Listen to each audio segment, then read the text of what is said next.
Meus queridos amigos, companheiros de ideal espírita, boa noite. Que as bênçãos de Jesus continuem a nos envolver e a nos fortalecer nessa noite, para que a mensagem do Evangelho caia sobre os nossos corações como sementes, a fim de que possa florescer e quem sabe um dia frutificar.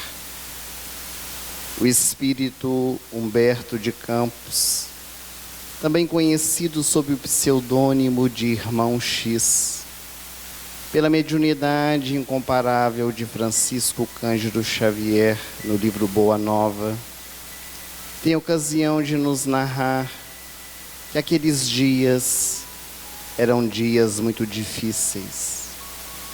Uma estranha dor havia assolado o coração dos seguidores do Nazareno. Ele havia sido crucificado, morto e sepultado. A ausência do Mestre, aquela perda irreparável, causava nos corações de alguns dos seguidores uma grande frustração. De que valera o trabalho de 3 anos e meio aproximadamente, anunciando as boas novas de alegria, levando a mensagem do amor, do perdão, da caridade, da iluminação interior, se agora o Mestre havia sido levado ao madeiro infamante. Logo após o sepultamento, os seguidores de Jesus se reuniam, ora na casa de Marta, Maria e Lázaro, os amigos de Betânia, ora no cenáculo, na casa de Maria, a de Jerusalém, mãe de Marcos, onde havia sido realizada a última ceia. E ali eles se recordavam dos encontros memoráveis, daqueles dias que conviveram com o meigo Rabi, sentindo dentro do coração uma paz, uma alegria sem fim. O Mestre havia dito que ele estaria sempre ao lado dos seus seguidores. E embora não compreendessem como isso se daria, eles tinham a convicção, a esperança de que as palavras de Jesus seriam cumpridas. Até que certa ocasião, eis que depois do 3º dia, Jesus, ele aparece a Madalena, juntamente com Salomé e Joana de Cusa. As 3 mulheres foram ao sepulcro para lavar o corpo, como mandava as tradições, e a pedra não estava ali. A pedra estava rolada, o corpo havia desaparecido. E Salomé e Joana saíram a correr desesperadas, indo avisar aos seguidores de Jesus. E Madalena ali permanece, ajoelhada aos pés do sepulcro em prantos, quando ela vê um homem em meio aos arbustos. Pensou que era o jardineiro, mas quando os olhos se deteve, era ele. Era o meigo Rabi. Rabone, que quer dizer mestre. Ela levanta-se para abraçá-lo e ele lhe diz: não me toques ainda, mas vá aos meus seguidores e dize-lhes que eu desejo falar-lhes em Betânia para lhes trazer os ensinamentos. E Madalena vê aos seus olhos Jesus desaparecer e ela leva a boa notícia. Ela é a portadora da maior notícia que o mundo poderia ter, da imortalidade da alma, que mata-se o corpo mas que o espírito continua a viver. Segundo os estudiosos, logo depois da crucificação de Jesus, ele teria realizado, o mestre Galileu, em torno de 12 a 18 aparições. E uma delas se deu quando 2 discípulos saíam de Jerusalém e iam em direção a Emaús. Cleófas, um deles, e o outro discípulo, que a história não nos narra o nome, andavam um tanto quanto tristonhos. Os dois dialogavam sobre aqueles dias que haviam vivido, de grandes dores, de grandes sofrimentos. Deixavam a velha Jerusalém para voltarem aos afazeres do dia a dia, já que agora o homem que eles haviam deixado tudo para seguir havia sido crucificado. O coração deles estava envolto em revoltas, em dores, sofrimentos e, por que não dizer, em frustração. Quando de repente, naquela estrada, aparece um viajante, um homem que eles não reconheceram ser Jesus. E o mestre, aproximando dos 2 discípulos, lhes pergunta: o que estão conversando? E eles dizem: acaso tu que és viajante, não sabes os acontecimentos que estão se dando desde alguns dias em Jerusalém? Quais acontecimentos? O grande profeta, aquele que todos diziam ser o Messias, foi crucificado, foi morto. E embora uma mulher tenha trazido a notícia de que ele havia ressuscitado, os seus seguidores foram até o local, até o sepulcro, e nada encontraram. Nós lamentamos muito, porque esperávamos que ele pudesse remir Israel, que ele pudesse nos libertar. Mas passaram 3 dias e nada aconteceu. Naquele instante, o viajante, que era Jesus, pôs-se a conversar com os 2 homens. Eles andavam naquele sol a pino em direção a Emaús. E à medida que eles dialogavam, aquela esperança que havia se apagado do coração dos 2, parecia começar a se acender dentro do seu peito. E quando chegaram à cidade, à pequenina aldeia, à porta da hospedaria, eles convidaram o... E quando eles se assentaram, e à mesa havia pão ázimo, o viajante Jesus pegou o pão, repartiu, abençoou e entregou aos seus 2 discípulos. E foi neste instante que eles se reconheceram, que eles puderam perceber que era Jesus que estava ali. E o mestre desaparece aos olhos dos 2, deixando para todos nós uma grande mensagem.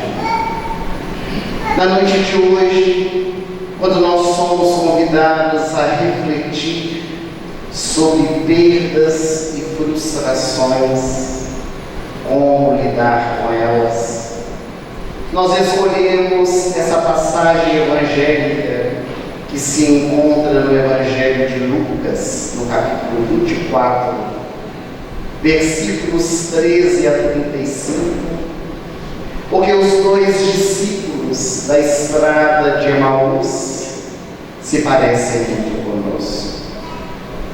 Frustrados, eles se encontraram porque os seus desejos não estavam atendidos.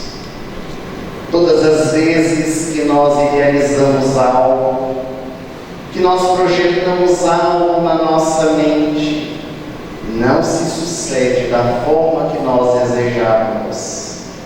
A frustração bate a nossa mente, envolvendo-nos de tal forma que nos gera desânimo.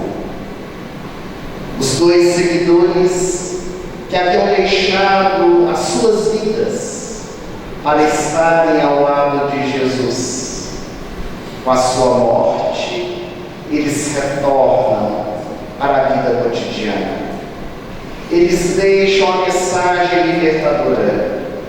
Eles se esquecem da mensagem, da proposta que havia trazido Jesus durante todos aqueles anos de convívio, para poder se apegar a uma situação trágica, a morte e crucificação do Galileu. E o evangelista Lucas, quando ele nos narra a passagem evangélica, ele toma o cuidado de poder relatar para todos nós uma das falas principais deste fato evangélico, que é quando Cleófas e seu amigo dizem ao viajante Jesus, que eles não haviam reconhecido, que eles se encontravam tristes, que eles estavam envolvidos pela frustração, porque eles esperavam que o Messias pudesse remir Israel. Era o conceito que o povo judeu trazia a respeito da vinda do grande libertador. Que aquele que chegava viria num cavalo de fogo, com a sua espada nua, para fazer a grande revolução. No entanto, nasceu um carpinteiro, um homem simples, que conviveu em meio aos pescadores, aos vinhateiros, aos homens e às mulheres do povo, que dizia que o seu reino não era deste mundo, mas que viera implantar o reino de Deus dentro dos corações. Em todas as épocas, em todos os lugares, criam-se muitas expectativas. E todas as vezes que nós as criamos, podemos ficar frustrados diante das experiências que somos convidados a vivenciar para o nosso crescimento, para o nosso fortalecimento, a nossa iluminação interior. O fato é que todas as vezes que nós nos deixamos envolver pela frustração, seja por causa das perdas ou por qualquer outro motivo, nós estagnamos na estrada, nós paralisamos, nós retornamos à nossa vida cotidiana envolto nas nossas imperfeições, nos nossos vícios. Os dois discípulos saíram de Jerusalém, que na simbologia do Evangelho é a cidade prometida, é a cidade que busca as coisas espirituais, e eles retornam pela estrada de Emaús, que é a simbologia da estrada do retorno às coisas do mundo. Quando deixamos as coisas espirituais para buscarmos novamente o nosso cotidiano, devido às nossas tristezas, devido às nossas frustrações ou perdas. Hoje, nós gostaríamos de refletir um pouco em torno destes sentimentos que envolvem os nossos corações a partir das nossas perdas. A nossa vida nem sempre toma o rumo que nós desejamos. As nossas experiências na vida cotidiana se dão conforme a necessidade do nosso crescimento. Às vezes, idealizamos algo, mas aquilo que desejamos não será o melhor para a nossa vida. E as perdas, elas vão surgir na nossa vida de diversas maneiras, trazendo-nos diversos aprendizados. Nós temos o divórcio ou o término de um relacionamento. Nós temos os problemas de saúde que fazem com que nós percamos a nossa vitalidade, levando-nos às vezes até a morte física. Nós temos as nossas demissões do trabalho remunerado, fazendo com que haja a perda financeira, tendo que reajustar o nosso orçamento diário. Nós temos abortos espontâneos, cujas mulheres que vivenciam sofrem a dor da perda daquele ser que estava se desenvolvendo no seu ventre. Nós temos a morte de um ente querido, que na verdade tratamos como sendo uma perda, mas utilizamos de forma equivocada a palavra, porque nós perdemos coisas, não pessoas. Perdi a minha carteira, onde ela está? Perdi os meus óculos, alguém os viu? Pessoas não se perdem, pessoas desencarnam, pessoas morrem, pessoas estão em outro plano, mas muitas vezes junto conosco. Temos as perdas dos nossos animais de estimação, temos as perdas de amizades, temos as inseguranças que muitas vezes despertam no nosso coração a partir dos traumas que nós desenvolvemos. São tantas perdas que a vida vai nos proporcionando, e é preciso nós refletirmos qual é a forma que nós lidamos com essas situações. Situações que nós citamos e tantas outras, que a grande maioria de todos nós que estamos aqui presentes já vivemos ou ainda vamos viver. Porque elas fazem parte do nosso processo evolutivo, como uma forma de retirarmos a nossa intimidade, as potencialidades da nossa alma, fazendo brilhar a nossa própria luz. Mas diante dessas perdas, que muitas vezes nós somos convidados a viver, na maioria das vezes, o sentimento que é gerado a partir delas é a frustração. É esse sentimento comum que apossa o nosso coração. A psicologia vai ensinar que a frustração ela é uma resposta emocional à oposição. Tudo aquilo que nos contraria, tudo aquilo que é adverso, aquilo que nós desejávamos, aquilo que nós sonhávamos, aquilo que nós idealizávamos, gera-nos frustração. E quando nós ficamos frustrados, isso pode acarretar em outros sentimentos que vão aflorando dentro do nosso ser, como a revolta, a decepção, a raiva, o aborrecimento, porque nós vamos alimentando no nosso íntimo essa vivência que vai se agigantando cada vez mais. A frustração, então, ela pode surgir na nossa vida por vários fatores. Logicamente, que não apenas pelas perdas que nós temos na nossa jornada.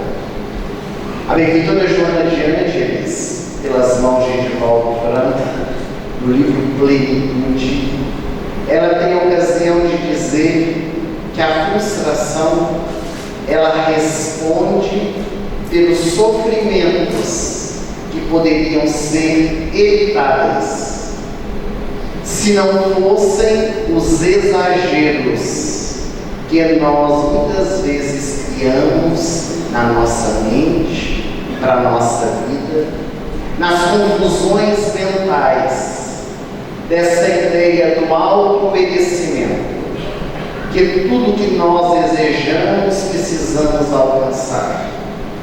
E de certo, todas as vezes que nós agimos dessa forma, a frustração, ela vai assomar no nosso coração.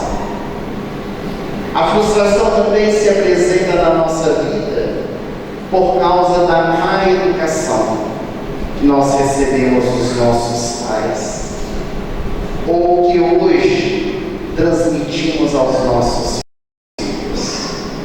De uma maneira geral, os pais, principalmente no período da infância, não querem que os seus filhos se frustrem e procuram de todas as formas atender às suas necessidades, responder aos desejos, sejam quais forem, para que a criança não se desiluda com a vida, para que ela tenha do bom e do melhor, para que ela tenha a melhor educação.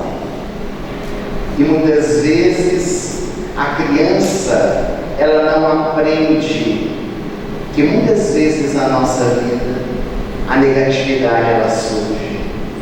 Nem sempre aquilo que nós desejamos, já o dissemos, nós alcançaremos. Mas se nós não impomos limites aos nossos filhos, ou se não tivemos limites dos nossos pais, que foram permissivos, para que nós não ficássemos frustrados, eis que na vida, na primeira oportunidade, em que ocorrer uma perda, em que ocorrer uma negatividade, o indivíduo então se frustra e cai em processo depressivo. Alguns casos buscam inclusive o suicídio, por não saber receber não, por não ter tido limites na sua existência. Ficamos muitas vezes frustrados quando por acaso somos impedidos de alcançar uma meta, algo que nós desejávamos ardentemente. Estudamos para poder fazer o vestibular, para ingressar naquela faculdade que nós sonhamos. Mesmo tendo nos esforçado para fazer uma excelente prova, não conseguimos adentrar na faculdade que queríamos. Estudamos para passar no concurso público, mas também não conseguimos a nota necessária para adentrar na repartição. Por não termos alcançado estas metas, nós criamos ao nosso entorno a vibração negativa por causa da frustração e ficamos apenas lamentando aquilo que perdemos, ao invés de continuarmos adiante, lutando por alcançar outros objetivos. Outras vezes ficamos frustrados por uma gratificação que nós esperávamos e não chegou. Seja no nosso trabalho remunerado, no serviço que realizamos além do que nós deveríamos fazer, e desejávamos ser reconhecidos, seja pelo nosso chefe, seja pelos nossos companheiros e colegas de trabalho, seja uma atividade voluntária que nós realizamos e desejávamos pelo menos o reconhecimento daqueles que estavam junto de nós, os os dirigentes, coordenadores da tarefa, ou seja lá o que for. Nós ficamos frustrados quando nós idealizamos uma pessoa. Isso é muito comum. Geralmente os enamorados, eles dizem aquela frase: eu quero me casar com a mulher ideal, com o homem ideal. Mas será que nós já paramos para pensar se nós somos as pessoas ideais para os outros? Será que as pessoas, quando nos veem, elas nos escolheriam porque somos as pessoas ideais? Todas as vezes que nós idealizamos alguém para a nossa vida, com certeza ficaremos frustrados. Porque as pessoas, elas não existem para atender aos nossos desejos, mas para serem elas mesmas. E nós aceitaremos as pessoas como elas são, sendo o que somos. Conforme dizia Paulo de Tarso: eu aceito o mundo como é, as pessoas como são, no entanto, eu sou o que sou. Quando nós idealizamos o nosso filho, quando nós idealizamos o nosso cônjuge, nos comportamentos que eles deveriam ter, nas circunstâncias que nós achamos que eles deveriam agir dessa ou daquela forma, quando não agem, nós nos revoltamos, nós brigamos e até mesmo nos frustramos da família que nós fomos colocados para conviver. Então, a todos os instantes, nós ficamos frustrados com o comportamento das pessoas, porque esperamos muito dos outros e oferecemos muito pouco de nós. Quando as frustrações ocorrem na nossa vida, cada um de nós lidamos de uma forma diferente. Algumas pessoas entendem que as frustrações, elas são um incentivo para poder melhorar, para sair daquela condição, para soerguer-se, procurar outro caminho. Mas a grande maioria, quando chega a frustração, fecha-se no próprio mundo, na própria dor, na lamentação. E algumas reações são muito comuns, como, por exemplo, comportamento de fuga. O indivíduo frustrado, ele quer se afastar dos outros, das situações, porque ele acredita que, estando fechado dentro do seu próprio mundo, convivendo consigo mesmo, não terá mais ocasião de ficar frustrado com ninguém. Às vezes, a frustração, esse comportamento de fuga, faz inclusive um casal se separar.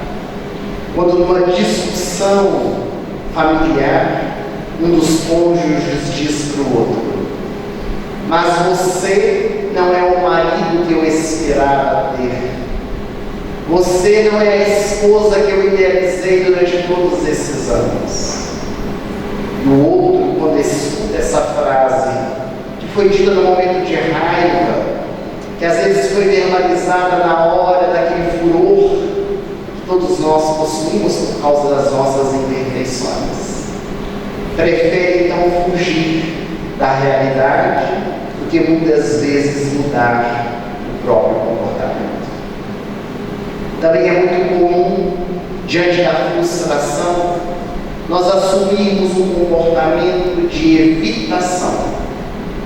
Nós evitamos estar na presença daquelas pessoas que nos causaram um mal-estar, que por acaso não nos atenderam na nossa necessidade, que por acaso nos disseram não, e ao invés de encarar aquela situação, ou até mesmo dialogar com o indivíduo a respeito do assunto, nós preferimos nos afastar daquela experiência, daquela situação, daquela pessoa, porque achamos que isso vai resolver o problema. É muito comum, por exemplo, no nosso trabalho remunerado, termos esse comportamento de evitação quando o nosso salário atrasa. E quando por acaso não recebemos o salário no final do mês, nós então começamos a chegar atrasados no trabalho, começamos a não dar mais ênfase nas nossas atividades, porque acreditamos que precisamos de alguma forma dar um troco àquela experiência que não nos agradou, que nos trouxe a frustração. É muito comum também, diante da frustração, nós assumirmos um comportamento que é compensatório. Nós queremos compensar a nossa raiva, a nossa frustração em uma outra atitude que tomamos de forma exacerbada. E geralmente essa compensação ela é feita de maneira prejudicial. Então a pessoa começa, por exemplo, a comer em excesso, a utilizar-se de drogas lícitas ou ilícitas. A pessoa está com um problema familiar e ela começa a frequentar a casa espírita todos os dias. E as pessoas que estão no entorno, que não sabem da dificuldade, dizem: nossa, fulano está dedicado, não sai da casa espírita. Mas a verdade está compensando a dificuldade vivenciada em casa, tentando repor em um local que é bem acolhido, em que as pessoas estão tentando pelo menos ter uma convivência mais amigável.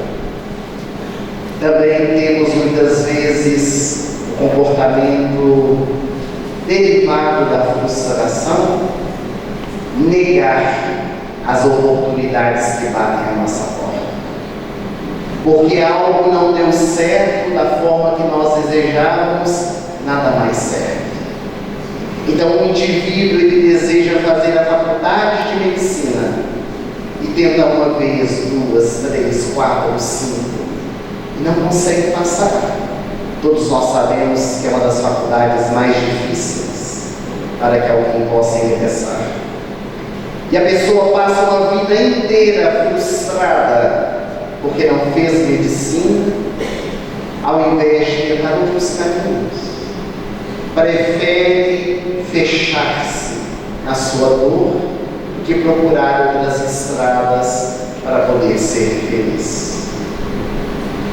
Quando nós vivenciamos as perdas, ou quando temos frustrações dentro do nosso coração, qual é a atitude que devemos tomar?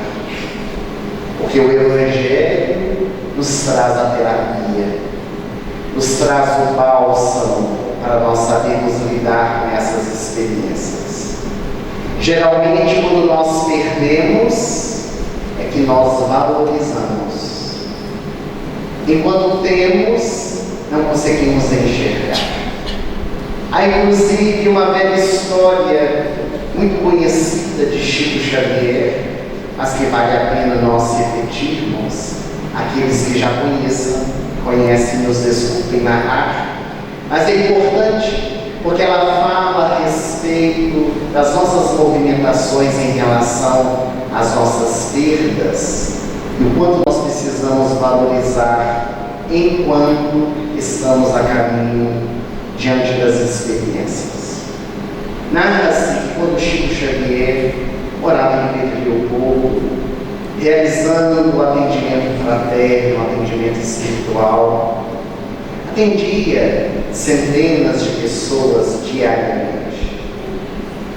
E Pedro Leopoldo, por ser uma cidade muito pequena, aqueles que lá residiam, inclusive naqueles dias, conheciam-se uns aos outros. E ele recebeu uma senhora muito conhecida na cidade, que estava passando por grandes dificuldades ao lado do seu marido.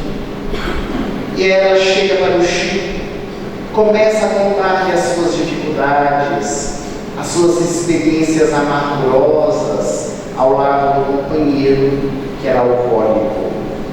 Chico, eu já não suporto mais. São 35 anos de vida conjugal. Desde o dia que nós nos casamos, na lua de mel, até ontem à noite, o meu marido chega embriagado em casa. Ele nunca me violentou fisicamente, mas verbalmente todos os dias. E eu já não suporto mais. Eu estou aqui, Chico, para te pedir um conselho. E o Chico, do seu jeito mineiro, pegou nas mãos daquela senhora, olhou nos olhos e disse: ah, minha filha, conselho eu não dou, que se conselho fosse bom, era bendito. O conselho, quando nós vamos buscá-lo, nós já sabemos qual conselho queremos receber. Se a pessoa nos disser aquilo que nós queremos escutar, ela é ótima conselheira e é ela que nós vamos seguir.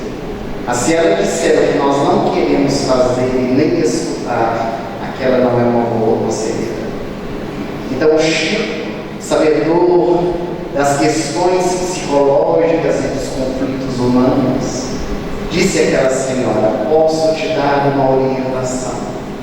Pois então, sou Chico, quero me separar do meu marido. O que o senhor diz? O Chico olhou para ela e disse: o Evangelho nos ensina que nós precisamos levar a nossa cruz até o fim.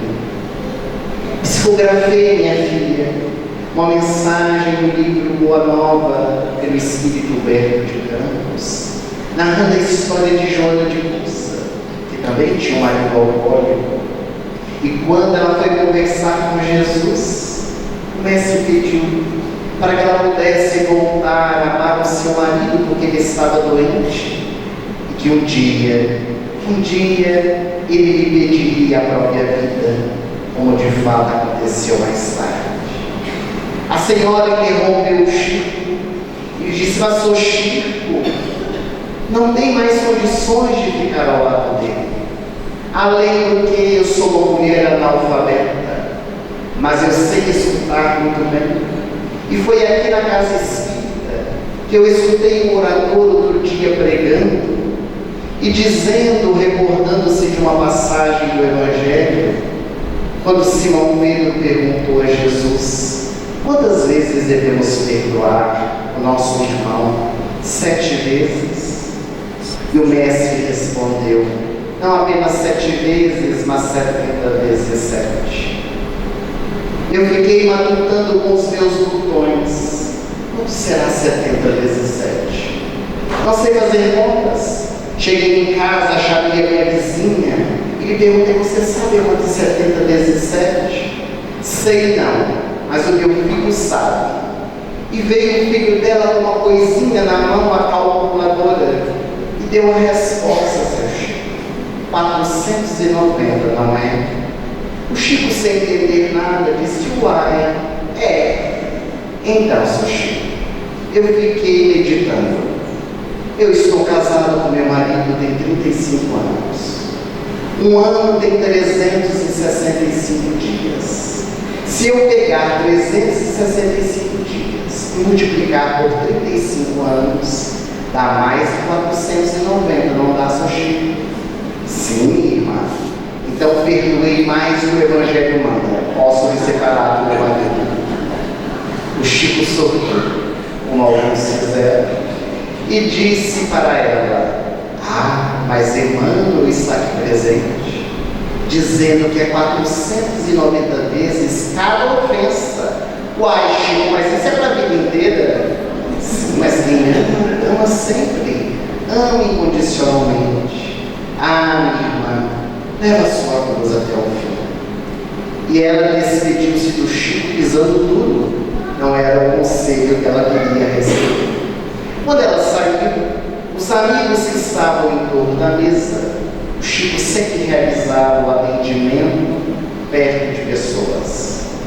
E naquele instante eles disseram: mas Chico, essa mulher vivendo essa dor com o marido já há 35 anos, e você dá uma orientação dessas? Foi Emmanuel, disse Chico. Uma semana depois, o marido dela morreu. E o Chico, porque a conhecia, foi ao velório. Quando chegou, lá vem a viúva, chorando.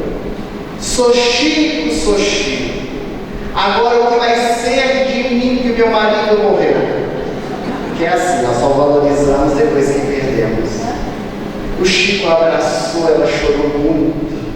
De repente ela parou de chorar, segurou firme nas mãos do Chico, olhou nos olhos dele e disse: o Senhor é responsável.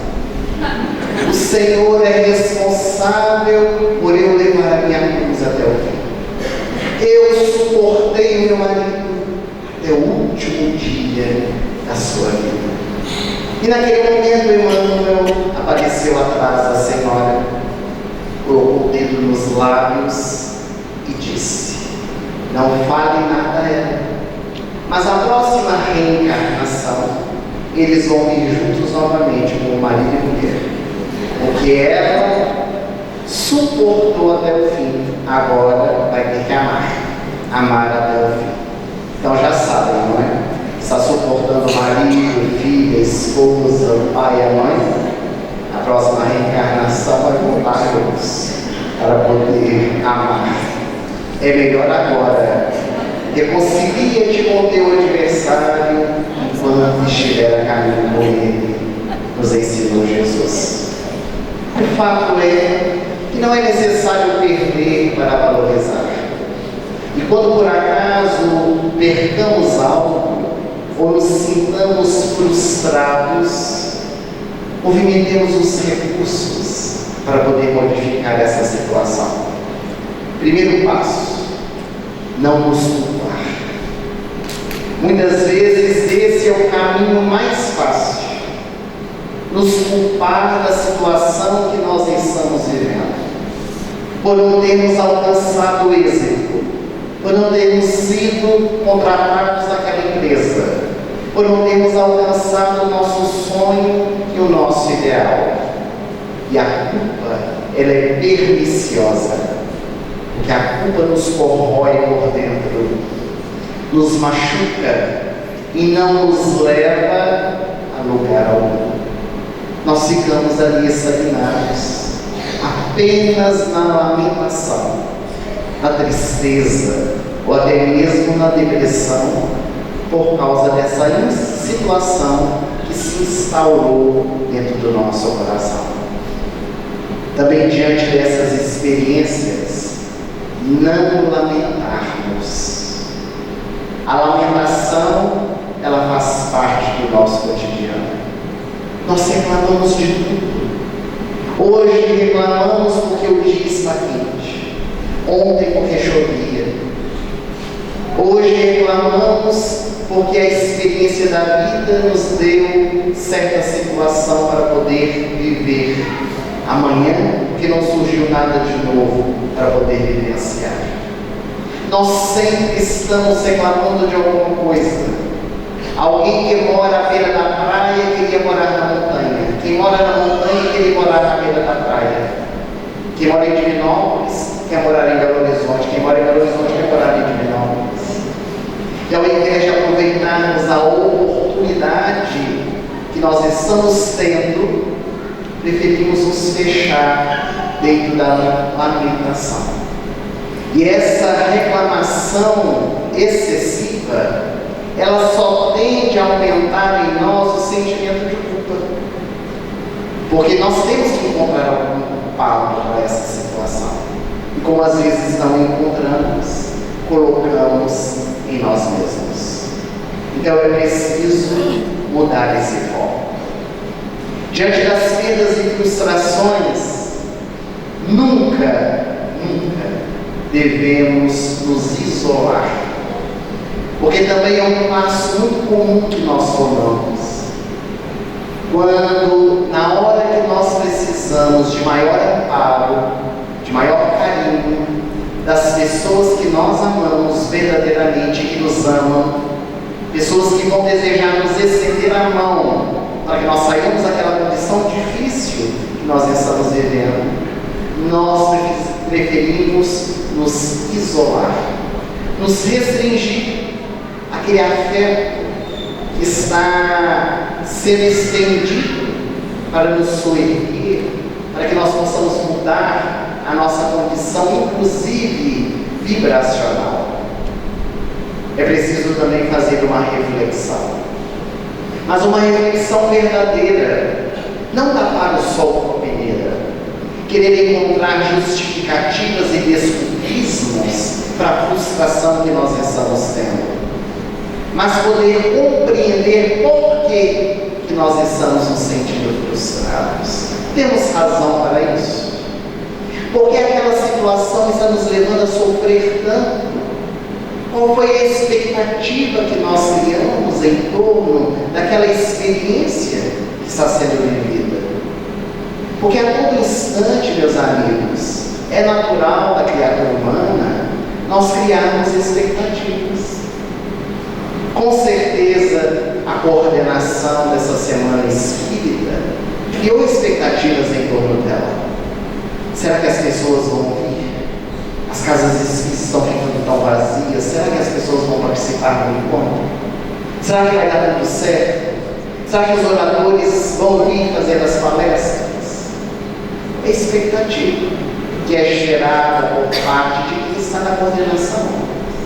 E algumas dessas expectativas, elas são naturais e positivas, porque mostram o interesse, o desejo de se fazer o melhor.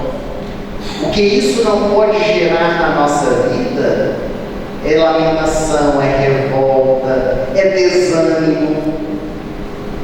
Quando por acaso na semana espírita não vieram as pessoas para a palestra, graças a Deus nossa aula está cheia. Mas pode acontecer de um dia ou outro, quantas experiências durante a pandemia no retorno dela, as casas espíritas ficaram vazias, com 5, 10, 15 pessoas. Mas como nós espíritas sabemos que o importante não é a quantidade, mas a qualidade do trabalho que é levado por meio do Evangelho, as casas espíritas seguem adiante, desfraldando a bandeira de Jesus. Então é preciso fazermos essa reflexão para onde nós estamos direcionando os nossos desejos, os nossos ideais. Como é que nós lidamos quando por acaso recebemos a negatividade?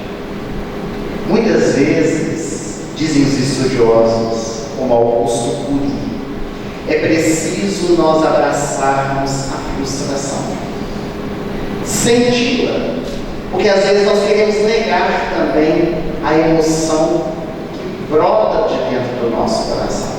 Nós queremos negar aquilo que nós estamos sentindo.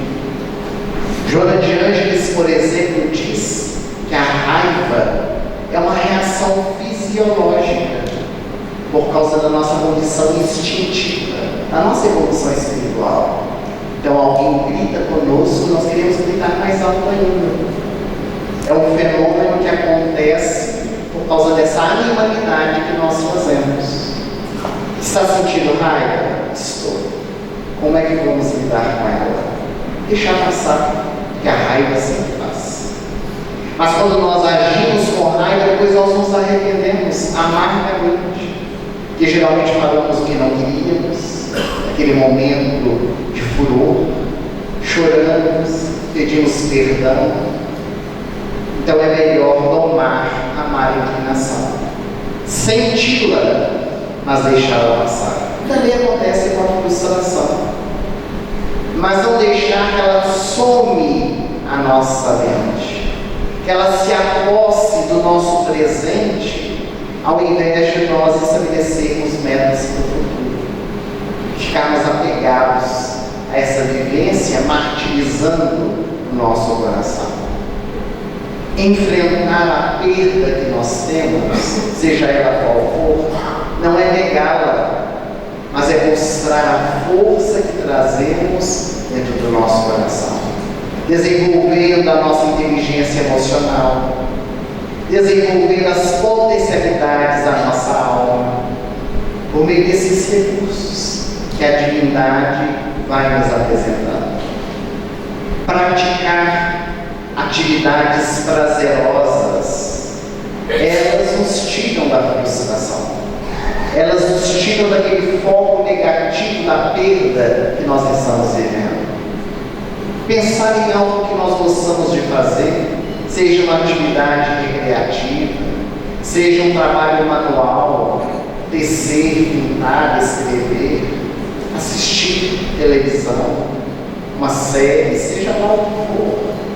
Algo que nos tire a mente daquele foco negativo. Porque a nossa mente, ela tem esse poder de ficar centrada naquilo que nós desejamos. E quando nós nos apegamos somente ao que é negativo, isso vai nos torturando por dentro. Os neurocientistas dizem que nós temos aproximadamente por dia 75 mil pensamentos. E desses 75 mil pensamentos, 72 mil são negativos e repetitivos. Ficam martelando na nossa mente. Então é preciso sair de uma condição para passar a outra. Mas para nós conseguirmos fazer este trabalho, é preciso emergir para dentro, buscar o autoconhecimento, buscar entender a nossa vida, descobrir as nossas qualidades e virtudes, saber dos nossos vícios e das nossas imperfeições, ressignificando os fatos, as vivências da nossa vida, para que a gente possa conseguir seguir adiante e ser feliz. Muitas vezes colocar a razão no lugar da emoção, porque geralmente nós somos muito emocionais e deixamos a razão de lado. E a razão que se manifesta na nossa vida pela fé raciocinada nos dá condições de nós suportarmos as experiências, ou de pelo menos entendê-las na nossa vida, como os desígnios de Deus que nos oferecem oportunidades a cada instante para nós sermos melhores. Nessa semana espírita, quando o tema central fala acerca da família, quando na noite de hoje somos convidados a refletir sobre as perdas e frustrações, embora já dissemos que a perda de entes queridos não deveria ser tratado como uma perda, mas é muito importante que nós falemos sobre isso também, porque a morte ainda é um grande tabu dentro da nossa sociedade.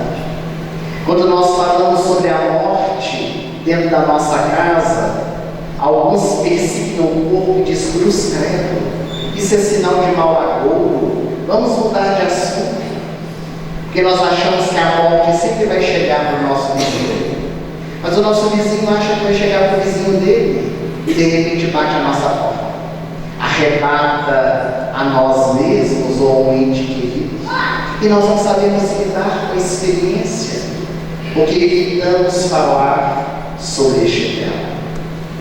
Mas nós queremos finalizar o nosso encontro dessa noite com uma pequenina história real, falando a respeito de perdas e frustrações e a maneira de lidar com elas. Havia um rabino que levava a mensagem aos corações dos fiéis.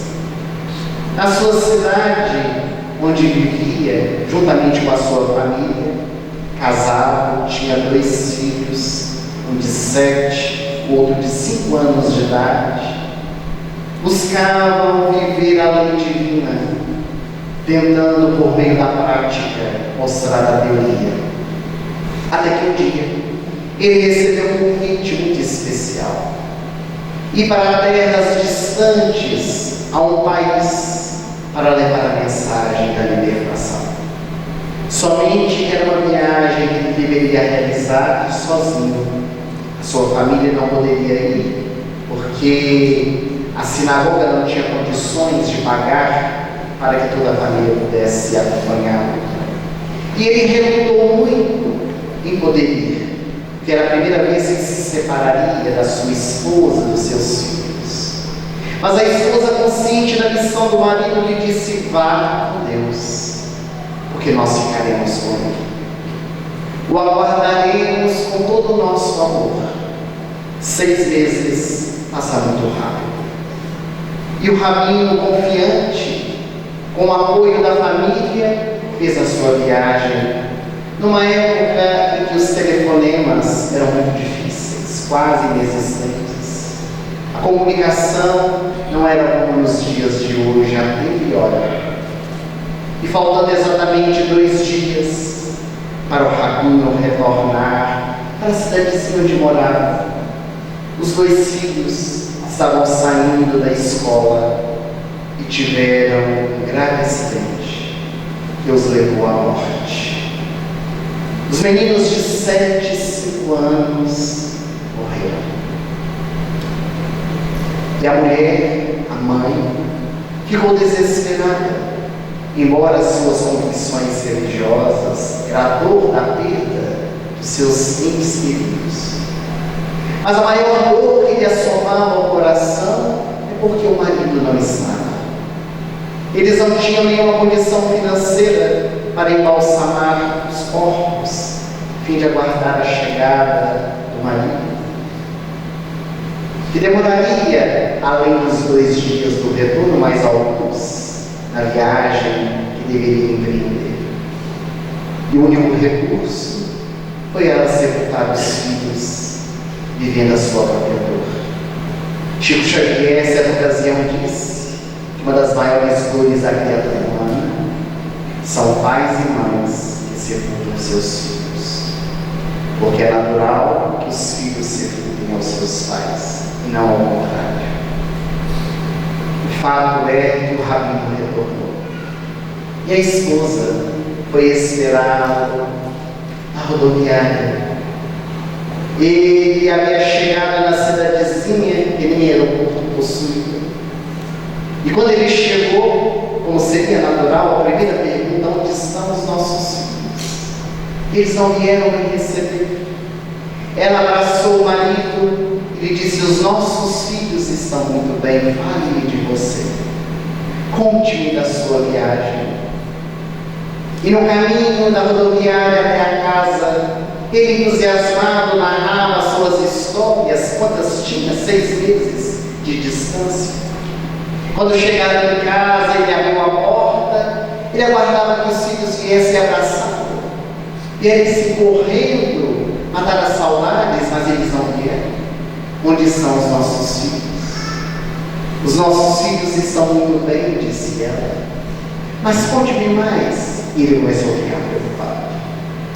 Então ele assentou-se no sofá e disse: me diga o que está acontecendo. Ela disse: eu direi. Mas antes de falar dos nossos filhos, eu preciso resolver um grande problema. Ele ficou mais preocupado ainda. Problema do problema. Enquanto você estava viajando, um casal de amigos nossos pediu que eu guardasse aqui no cofre da nossa casa 2 joias preciosas. Pediu que eu guardasse porque eles iam fazer uma viagem, ficaram com medo de deixar em casa. E agora, os nossos amigos se retornaram da viagem, estão pedindo as joias de volta. Eu abri os estojos, e quando vi as joias, fiquei maravilhada. Fiquei apaixonada com as joias, não quero devolvê-las. Marido pegou nas mãos da esposa e disse: aquilo que não nos pertence não é nosso. Por que você está tão apegada a elas? Vamos resolver esse problema, mas é porque você não viu as joias. Quando você as vê, também ficará apaixonado por elas. Ele disse: vamos fazer o seguinte: os dos estojos Eu vou levar com você as joias dos nossos amigos, porque elas não nos pertencem. Com lágrimas nos olhos, olhando nos olhos do marido, ela disse: essas duas joias são os nossos filhos. Deus pediu de volta. Nós guardamos por tanto tempo no cofre da nossa casa. Durante 7 anos, uma delas, 5 anos, a outra, e não queria devolver. Eu te juro que eu não queria devolver. Mas como você mesmo disse, ela não nos pertence. Então ele pediu, e o verdadeiro dono encontra-se com elas. Que nós possamos também lidar com as nossas perdas dessa forma tão grandiosa, quando esse rabino e a sua esposa viveram um momento de dor. Que entendamos que tudo pertence a Deus, que a única coisa que temos são as nossas conquistas interiores, os tesouros da nossa alma, que levaremos para onde formos, cuja traça não corrói, cuja ferrugem não destrói, e os ladrões não podem roubar. Nós queremos agradecer o carinho da presença de todos vocês. O convite, a Aliança Municipal Espírita, por participar dessa semana. É sempre uma alegria retornar a Divinópolis para esses momentos de convivência, de aprendizado e de estudo. E antes de voltarmos à palavra Eurípides, carinhosamente, ele nos permitiu que nós pudéssemos divulgar o nosso trabalho. Nós fazemos